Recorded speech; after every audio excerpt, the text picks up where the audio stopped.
Welcome to, I think, week 4 now of our garden tours. It's going to be a hot one today. It's supposed to start storming later, but I don't want us to get rained out. So right now it's a good old 90 degrees and full sun outside. So it's gonna be a little brighter than normal and way hotter than normal of working in the garden, but we have just some stuff to go through, so let's get started. So I showed y'all a little bit earlier, starting today, I'm braiding our garlic to put up in storage, and I need to get it out of this really hot sun.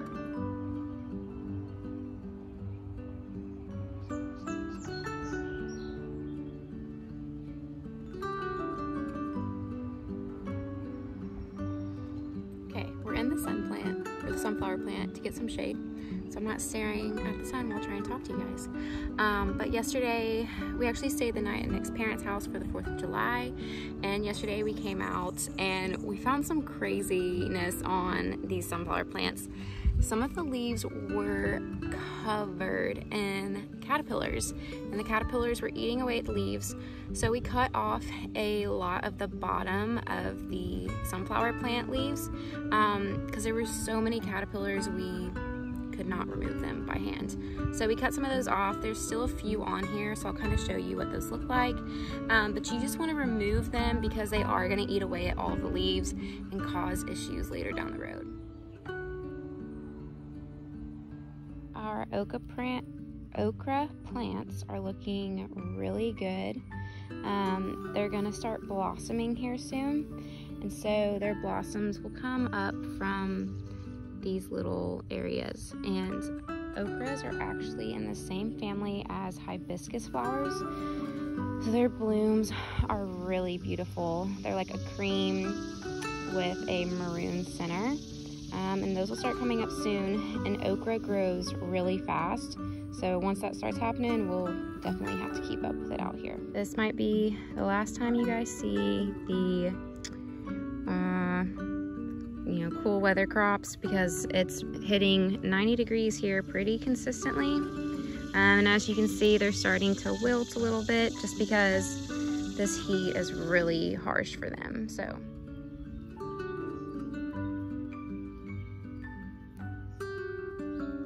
our marigolds are blooming, and they're just so pretty.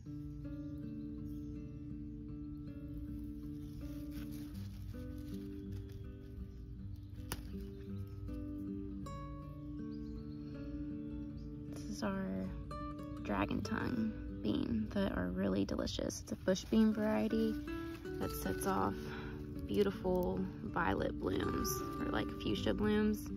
So this one's actually going to start producing quite a few here soon.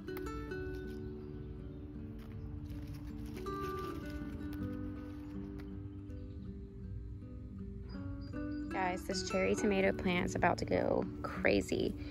It has so many blooms popping up everywhere, and then there's just like a ton of green fruit all over this plant, and some on the bottom is starting to rise. This little tomato plant that I put in the ground is literally trying to set off a baby tomato right now. I'm just gonna stop that from happening because it needs to try to grow first. We're getting to that point of year where we're starting to have pest issues show up. So these need to be sprayed down with either some diatomaceous earth or BT. This is just a ton of little bugs all over this tomato plant. So we'll have to go grab some of that stuff because I don't have it right now, and start spraying these down because those will really cause a lot of issues to your tomato plants. So many. Oh my gosh. Look at all the tomato plants on this one thing. Guys, that's so crazy.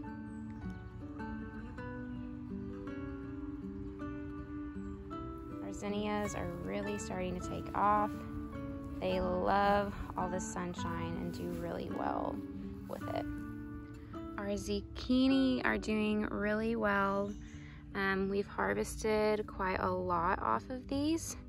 We did have to pull the one up that was right here. These were just planted pretty close together, and we think that it like completely wilted all of a sudden, while these are doing perfectly fine. And we just think it was just some bacterial disease got to them, and we wanted to go ahead and pull that out before they caused our other plants any harm.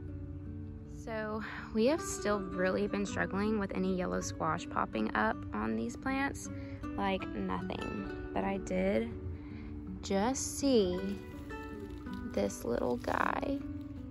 So hopefully they're just taking a hot minute and are gonna be producing a lot here soon.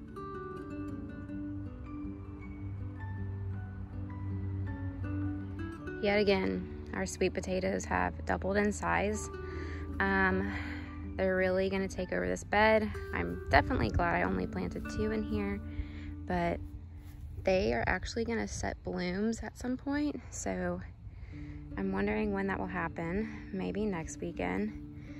But these will be ready to harvest in about August, I think. So we're nearly there because July will definitely fly by.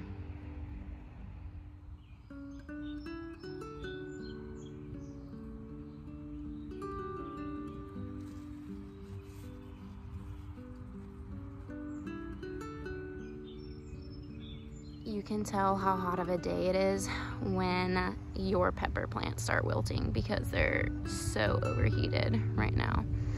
Look at that hidden beauty under there. Our first one, I don't know if you guys could hear that, but the thunder is coming. It's gonna be a big old storm today. Our first chili pepper, so we're gonna go ahead and harvest it. Wow.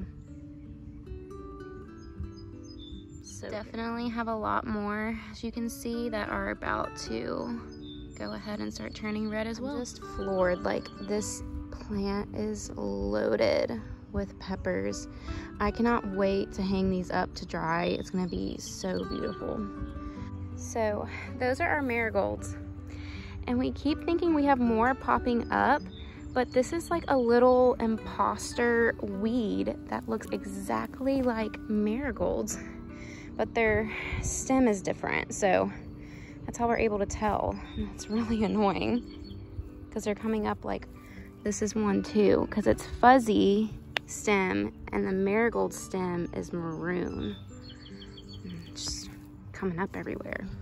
This is another common issue with tomato plants, is just those leaves turning yellow. And this is disease. I'm gonna pick these off and get it to where it hopefully doesn't spread. But if this whole plant starts to go, then we'll rip out this whole plant, because we have 3 more healthy tomato plants right next to it that are doing really well, and the disease will spread, and we don't want that to happen. Oh guys, this little snap pea's trying so hard. I'm just gonna, they're setting some little blooms, but I don't think they're gonna make it.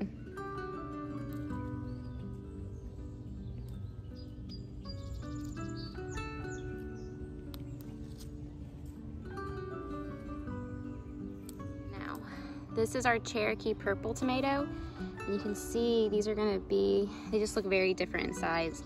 So they're gonna be our big boys that are setting off their first fruits now. And these tomatoes I'll be using for like canning, so salsas and tomato paste, because my goal this year is to try to have as much stored that we can use throughout the year. I can't even tell you how thrilled I am that these tomato plants are doing so much better. I was gonna be really sad if the frost had gotten them. So you can see our little, this is our black cherry. This one is on my patio, and it is growing really tall, like this, the one on my patio. This one's growing straight up. So I think it's just like the variety, but the one on my patio is like 6 feet tall. So we'll see how big this gets, because I don't know how I'll support that over in here. Okay, it is so hot, guys. This will probably be a fairly really short video this time around, but it is just not enjoyable to be out here right now. It's really hot. So, and honestly, like, we had a little less to harvest this week just because our cool weather crops have been what we've been able to harvest for the last 2 weeks now. And those are just kind of on their way out. But our hot weather stuff is coming in, like our tomatoes and our chili peppers. Screen's going black. But I thought right now would be a good time to kind of chit chat about. I've had a few people just message me and reach out about how they wish they could garden. Maybe they feel like they have a black thumb, or they don't feel like they have space to garden or the time to garden. All those different things that can keep us from doing this mentally. So I just really encourage you guys to find some way of having any type of garden. If that means one cherry tomato plant on your balcony, do that. Just go to the store real quick before they're gone and it's out of season. Buy a patio cherry plant and just stick it out there. Keep an eye on it, water it every now and then.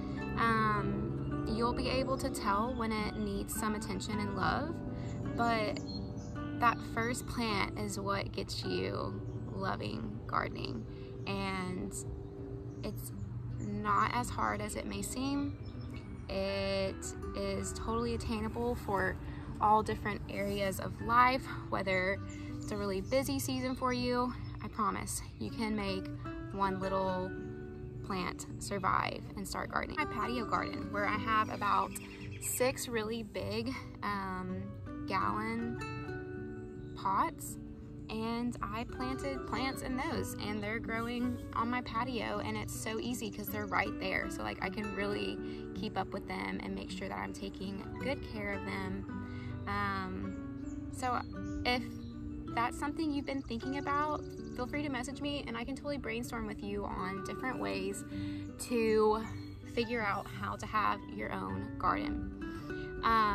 One of my biggest suggestions getting started, just get some starts at first, because it just makes it way easier. That's just where it's already the little plant that you can go ahead and put in the dirt. It's called a start. Really good for your first attempt at trying gardening.